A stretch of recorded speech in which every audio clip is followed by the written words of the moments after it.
I'm Dennis Mauldwin. I'm kind of from everywhere. I've moved around a lot in my life, but right now I'm in South Jordan living with my family. Just going to school up at the U. And what year are you in? I'm technically a junior. I just got back from serving a full-time mission for the LDS Church. And so I'm currently working on double majoring in Chinese and International Studies. But I joined the Navy in February of this year, and it's been a good experience so far. Still have a while till I leave, but... How old are you then? 20? I'm 21. 21. I'll be 22 at the end of this month. Okay. And so where did you graduate high school? I went to 5 high schools, but I graduated in Florida from Harmony High School. And then I came out to do my freshman year of college here at the U. And then went on, served my mission, and during that time my family moved back here, which worked out for me because now I can live with them and still go to the U. So did you, well I was going to say, were you in China, but no, you wouldn't have been in China for your mission. I wish, but no, China's not open yet. I was in Yeah. Taiwan. I served in the Taipei missions, the northern mission on the island, and it was an amazing 2 years. Still working on the Chinese, that's why I'm majoring in Chinese and things like that. But it was a great experience, meeting a lot of great people, getting to do things that I never would have got to do otherwise. Yeah. So when did you come back? I got back the day before Thanksgiving last year. Wow. So been back about 9 months. Wow, time flies. And you started second semester then? I started January? in spring. Spring semester, the winter semester. I started right in January, and then I did a summer semester, had a couple-week break, and then I'm back in school. This is the second week of the semester now. Wow. So when do you go? When do you go to basic? I will ship out in February 1st of next year. So a whole year from the time you enlisted till you go to basic? Yep, just short of a whole year. What do you do in the meantime? Well, I'm working on schooling. I am really interested in the officer programs that the Navy has, and in order to prepare myself for those programs or to make it more likely of getting accepted in, I'm working on my schooling and things like that, and also just trying to do something with my life rather than sit around and wait to ship out to boot camp. So was it by choice that you wait a year, or Gary mentioned that it's more typical now? When I first enlisted, my ship out date was for August, but I knew I wanted to get some more schooling done, and so I chose to push that date back as far as I could, so that I could get a whole semester in and accomplish as much as I could before I left. Okay. So, are you in the ROTC program then? Don't they have a ROTC? No, I am not in the ROTC. I was interested in that, but I'm overqualified. I've done too much college already. Wow. So I'm working on some other officer programs and things like that, and I'm just in the delayed entry program while I'm here. So where will you go for basic? I'll also go to Chicago. That's the Navy's the one camp place right there. Yeah.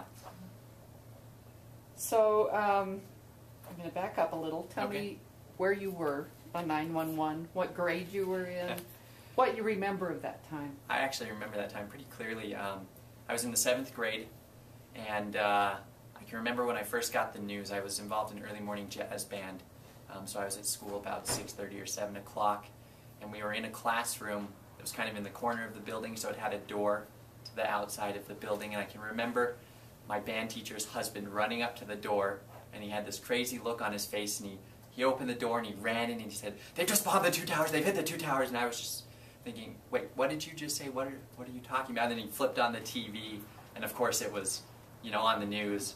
And all day long in school that day, I just watched that replayed over and over again.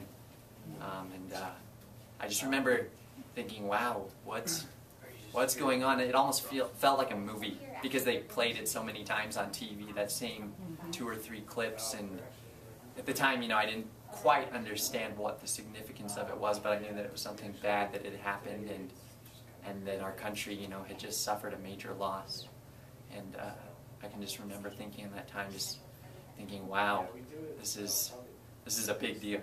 Yeah, and surely it shaped your whole teenage years. Every day since then, yeah, in this country has been shaped to some extent. It certainly has. How do you see that? How do you think it might have shaped? You don't know what it was like before, but I just think that, well, obviously with the war, you know, that's come about because of 9/11, the country is a very different place. I mean, just the whole implications of that one event have, you know, led to totally different economic times, the way that people see each other, especially the way that the United States views itself in relation to other countries and things like that. It's all changed. I think it's brought a lot more national attention too than otherwise we would have had otherwise. So it's been a big deal. yeah. Has it affected what you wanted to study, what you wanted to do with your life? As far as me, I kind of like Petty Officer Yngling. It inspired a lot of patriotism within me.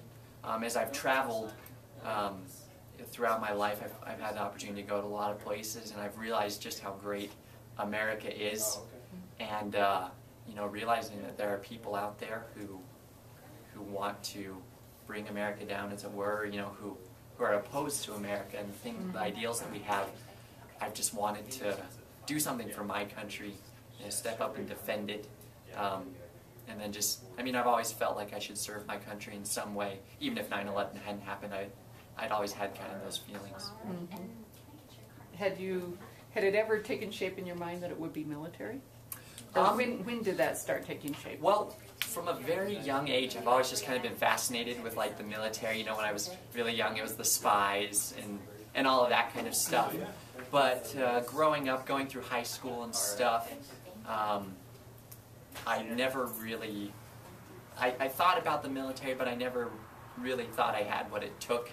I don't know what I would have told you that I thought it took to be in the military, but I never really considered myself as having whatever that thing was.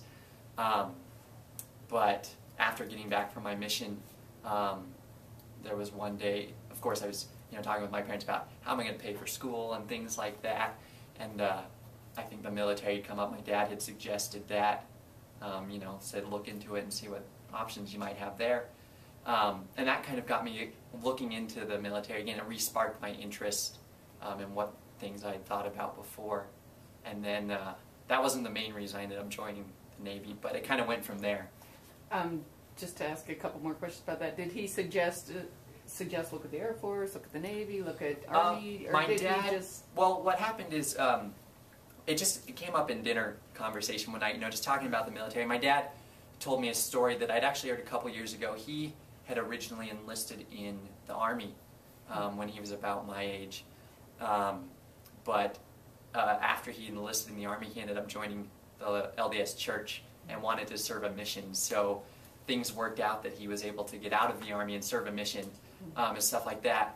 But so he, you know, he was kind of interested in that, but he didn't specifically suggest looking into any one branch or anything like that. After our conversation at the table, I just looked into I just started getting information from all of the branches. You know, I went online and requested information from every branch. Yeah. So when did it start taking shape that it would be the Navy? Well, as I was requesting information, you know, I had recruiters start calling me and things like that, and you start getting the things in the mail.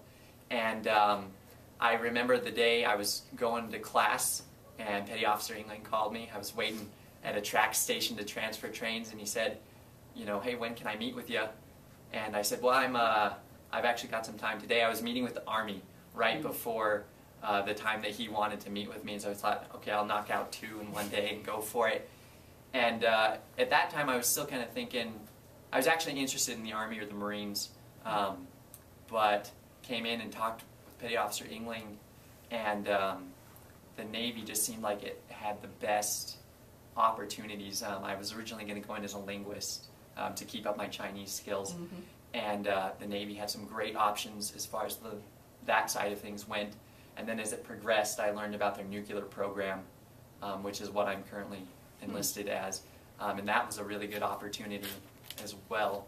And then just kind of, as I sat back and looked at it, you know, as I talked to different recruiters and got different information, it just seemed that the Navy would be the overall best decision for me, especially for any future family that I might have.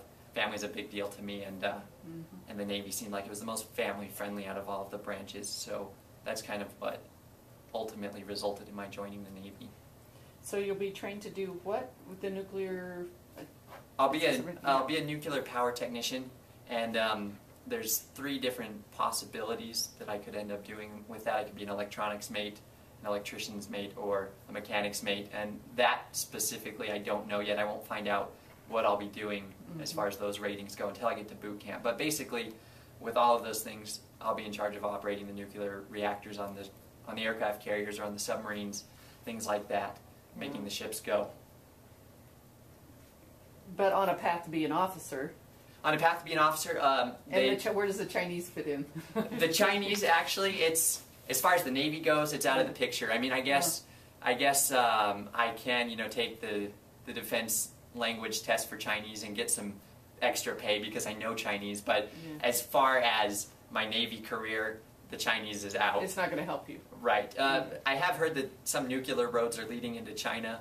But so it may play a role later then, but as far as my specific job and career, my contract, it's not an issue. And it won't help you advance faster as an officer? No, going into the nuclear program, you get to go into the rank of E3, which is already, that's the highest you can go in. Yeah. And so I'll get to be the seaman right away. And then also the nuclear program will help me advance a little bit faster to an E4 and E5 position eventually, but that's pretty much how that goes. So you're not changing your major? You're gonna no, keep it. Yeah. No. If I'm thinking about making the Navy my career, doing it for a long time, but if for some reason I don't, and if for some reason I didn't get into an officer program, when I do get out of the Navy, I'll still have this complete other path that I can go and experience, and things like that. It's kind of a fallback option, I guess. Right. As Gary was saying, for the most part, Navy people your lives are not at risk, but it could be.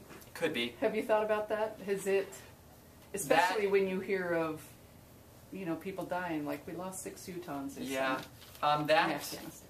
That has never really concerned me. Like I said, when I was originally looking at joining the military, I really wanted to go Marines, and they're the ones who put their lives on the line. But so that doesn't really bother me at all. But also, I think about being a nuclear power technician, and whether it's times of war or times of peace, I think my job's pretty much going to be the same. I mean, the ship has to run one way or the other.